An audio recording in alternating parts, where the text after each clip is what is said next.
கேட்க போறேன். கேட்கக்கூடிய வரத்தெல்லாம் கொடுப்பீங்களா? கேட்ட வரமெல்லாம் கொடுத்து. சாமி, இந்த உலகத்தில் உங்களுடைய அருளால எந்த குறைகளுமே கிடையாது. சரி. ஆனா ஒரே ஒரு குறை. என்ன குறை? அதாவது நாடுக்கு நகர் உண்டு. சரி. வாழுக்கு மனை உண்டு.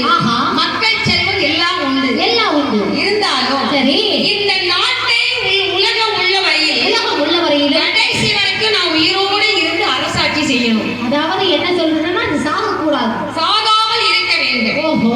ஆகவே சாகாமல் இருப்பதற்கு சங்கரா வரம் தர வேண்டும். அது மட்டும் என்னால முடியாதப்பா. ஏன் ஜாமி? பிறப்பு என்று ஒன்று இருந்தால் இறப்பு என்பது நிச்சயமப்பா. ஒசுக்குன்னு அப்படி சொல்லிட்டீங்க. என்னப்பா உனக்கு இருந்தாலும் ரொம்ப ஆசைப்பா. சாமி என்ன சொல்ற? சாமி என்னப்பா? உலகத்துல ஆசைப்படாத மனுஷன் யாரு இருக்கா? ஆசைப்பட கோடி கோடியா சொத்து இருந்தாலும் சரி, இருந்தாலும் வீடு நிறைய நகை நட்டு இருந்தாலும் சரி, இன்னும் 100 ஏக்கர் நிலம் வாங்கணும், 100 ஏக்கர் நெஞ்ச வாங்கணும், குஞ்ச வாங்கணும், மாடி மனை கட்டணும், பங்களா கட்டணும், பள்ளிக்கூடம் கட்டணும், காலேஜ் கட்டணும். ஆமாப்பா, அப்படின்லாம் நினைப்பாங்க. தவிர சரி இருக்கிறது போது இதை வச்சு நிம்மதியா வாழலாம் யாராவது ஒரு ஆளை சொல்லுங்க. அப்படியெல்லாம் நினைக்க மாட்டாங்க. கேட்கறதெல்லாம் சரிதான். நாம சாகாமல் இருக்க முடியாது. ஆமா ஜாமி, அவங்களுக்கு அது மேல ஆசைன்னா எனக்கு சாகாம இருக்கிறது ஆசை. அப்படியாப்பா? அதை கொடுங்க ஜாமி. பக்தா, மண்ணுலகிலே உயிரினங்கள் எதுவாக பிறந்தாலும் சரி, ஒரு நாளைக்கு அந்த உயிரினங்கள் இறப்பது உலக இயல்பு. ஆமா, அதை மாத்தா யாராலையும் முடியாது. ஆனா உனக்கு ஒரு சான்ஸ் ஒண்ணு தாரேன். என்ன? நீ எப்படி சாகாம இருக்கணும் அப்படின்னு கேட்டா அதற்காக உனக்கு வரத்தை கொடுக்கிறேன். அப்படியே ஆகட்டும் என்று பகவான் சொன்ன போது இந்த மகிழாசுரன் என்ன கேட்கின்ற? சாமி, எனக்கு சாவு என்பது வீட்டுக்குள்ளேயும் சாவு வரக்கூடாது, வீட்டுக்கு வெளியிலையும் சாவு வரக்கூடாது, சரி, ராத்திரிக்கும் சாவு வரக்கூடாது, பகலுக்கும் சாவு வரக்கூடாது. ஆமா, சரி, எந்தவித மிருகத்தாலும் சாவு வராது, தேவர்கள் முனிவர்கள் கிண்ணறர் கிம்புருடர் யாராலும் சாவு வரக்கூடாது, மனிதர்களாலும் சாவு வரக்கூடாது. சரி, இடி மழை மின்னல் காற்று புயல், 5 பஞ்ச பூதங்களாலும் சாவு வரக்கூடாது.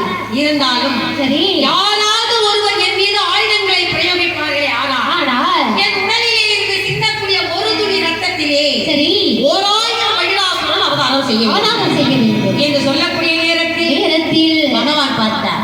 அப்பா, உனக்கு 1000 வருடங்களுக்கு அழியாமல் இருப்பாயாக என்ற வரத்தை கொடுக்கின்றார்.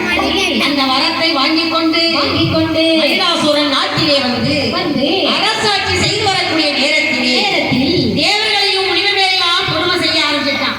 கொடுமை செய்யறான். ஏன்னா நாம பகவான் கிட்ட சாகாத வரத்தை வாங்கியாச்சு. இனிமேல் நம்மளை எவன் என்ன செய்ய முடியும்? யார் எதுவும் செய்ய முடியாது. ஆகவே இந்த உலகம் உள்ளவரையில் நாம் சாகாமல் இருக்கலாம். 1000 வருடத்திற்கு சாகாமல் இருக்க பகவான் வரம் கொடுத்திருக்காரு. ஆகவே தேவர்களையும் முனிவர்களையும் கொண்டு வந்து இம்சை செய்ய வேண்டும் என்று தேவாதி தேவர்களையும் முனிவர்களையும் கொண்டு வந்து இம்சை செய்ய அவன் செய்த கொடுமைகளை பொறுக்க முடியாமல் தேவர்கள் எல்லாம் எங்களிடத்திலே வந்து முறையிட்டார்கள். சரி, அப்படி முறையிடக்கூடிய நேரத்தில் இந்த மகிழாசுரனை கொல்ல வேண்டுமே ஆனால் அவள் வரம் கேட்கக்கூடிய நேரத்தில் பாம்பையும் பெண்களையும் மறந்து விட்டார். பாம்பின் வயிற்றிலே பிறக்கக்கூடிய பெண்களை கொண்டு அழிக்க வேண்டும் என்பதற்காக உன் தாயான நாககன்னியானவள் பிள்ளை இல்லையே என்று எங்களை நினைச்சு தவம் செய்தார். நானும் அவளுக்கு பிள்ளை சக்தியாக பிறப்பார்கள் என்று சொல்லி வரத்தை கொடுத்து விட்டேன். அப்படி